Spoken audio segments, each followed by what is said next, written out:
పేరు సంగడి ఈశ్వరరావు, కుర్రోడు రవి వర్మ. చూడండి సార్, దీనికి ఓటు లేదు. దారంపడం నడిపి 6 కిలోమీటర్ నుంచి నడిచి వస్తున్నాడు. ఇక్కడ ఏటుమొగలో అపార్ట్మెంట్లో నిన్న వైసీపీ మీటింగ్ జరుగుతుంది. కానీ కుర్రోడు ఎదరో కిలోమీటర్ల దూరంలో ఉన్నాడు. అటు నుంచి ఒక 4-5 కుర్రోళ్ళు వస్తున్నారు. వైసీపీ కుర్రోళ్ళు 34 కుర్రోళ్ళేమో 3, ఏటుమొక్క కుర్రోళ్ళు 2. ఈ కుర్రోడు వెళ్తుంటే దారిలోంచి ఓటు ఎవరికి వేస్తారని అడిగితే, నాకు ఓటు లేదన్నా, ఓటు ఉంటే నేను తెలుగుదేశానికి వేస్తాను, నాకు ఓటు లేదు, వైసీపీకి అయితే ఓటు అయినా అన్నాడు. సరే ఆడికి ఇష్టం లేదు చెప్పేసాడు ముఖం మీద.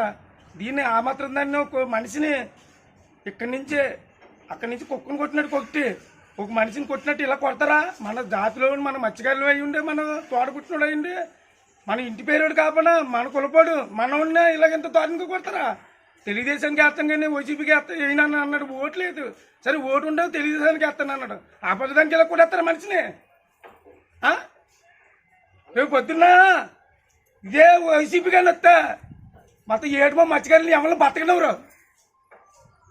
మహిళలారా, మన మత్స్యకారు ఆడపడుచులైనా సరే అర్థం చేసుకుని, ఇప్పుడైనా సరే మన మత్స్యకారులైనా సరే అర్థం చేసుకుని, రేపు రోజు ఆయన వైసీపీకి మన మత్స్యకారులు మహిళా ఓట్లు కానీ ఏసీలో ఉంటే రేపొద్దున కంటే మనకి ఇదే పరిస్థితి. ఇంత దారుణంగా మన మత్స్యకారులతో కొట్టిస్తారు.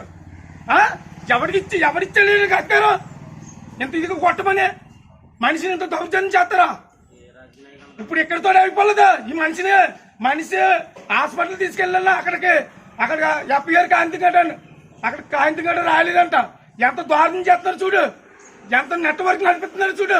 ఇదే వైసీపీ కంపల్సరీగా వచ్చిందంటే మన రేపు ఈడి జరిగిన రేపు మన అందరికీ జరుగుతుంది, మన అన్నదమ్ములకే జరుగుతుంది, మన అన్నీలకైనా జరుగుతుంది. మర్చిపోకుండా చర్య తీసుకోండి కంపల్సరీ. ఈ వీడియో ప్రతి కుర్రోడికి, ప్రతి ఇండియా అంతా పాక్యాలి. ఈ ప్రెస్ మీట్ ఈ వీడియో చాలా చూసిన ప్రతి ఫ్రెండ్ అన్నా సరే, ప్రతి సెల్ అన్నా సరే, ఈ వీడియో చూసిన వాళ్ళు ప్రతి ఒక్కరు వైరల్ చేయాలి. ఈ కుర్రోడు జనసేన నుంచి మత్స్యకార విశాఖభాగంలో ఒక నెంబరు ఇంత దారుణంగా జనసేన అన్న కుర్రోని ఎంత దారుణంగా కొడుతున్నారు చూడండి. జనసేన సైనికులారా అర్థం చేసుకోండి. దోరపూడి చంద్రశేఖర్ రెడ్డి ఇక్కడ ఏటుమొగల మత్స్యకారిని కొట్టాడు. ఇప్పుడు ఇక్కడతో ఈ రోజున ఇప్పుడు కొట్టింది మన ఊరుకుంటే రేపు పొద్దున జన సైనికుల మీద దెబ్బట్టినట్టు. మర్చిపోకుండా గుర్తుంచుకోండి. సంగడేశ్వరరావు.